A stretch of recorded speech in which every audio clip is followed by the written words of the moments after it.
that a drink was actually good for you. Yeah. Have a red wine, have a beer. We know there are social benefits, but there are also great negativities.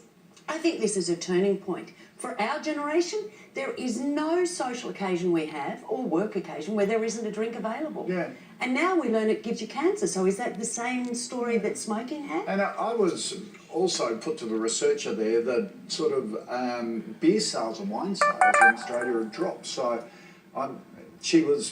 we were discussing whether the heavy drinkers are getting heavier, but the other end is starting to drop off. If I can respond, that some of the younger ones are not drinking those because of the sugar content, so they still want to get drunk, but they do it on spirits. Yeah, but let's temper this. The World Health Organisation, we're not even in the top 10 per capita of most alcohol consumed in the world.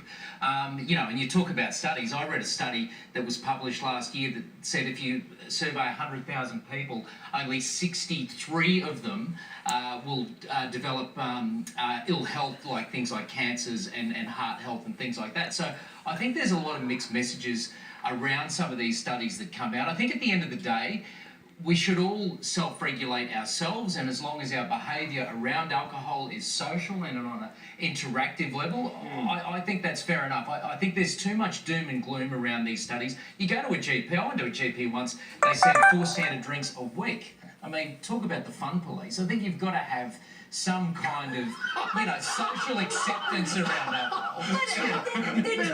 I'm telling you. Well, you know, I mean, I wanted to, no, I went and got a second opinion, obviously. You went to 14 doctors until one said it. I think, yeah, I actually sat next to someone from the Salvos one year, and he said, you know, you guys do so many stories on drugs. Let's start talking about alcohol. He said the opposite to you. We're the guys on the front line. Come and talk to us about the problems that alcohol produce in families right across this country. And it's not just, you know, getting drunk and violence. It's a widespread lot of problems. And I think we laugh at it as a society because we've always had it, like you said, for generations. And I think we should maybe do more widespread studies into it and take it seriously. And more education. Don't spend the money on surveys, spend the money educating us. Why does it make you feel? Now, a heated online debate has been triggered by a mum's response.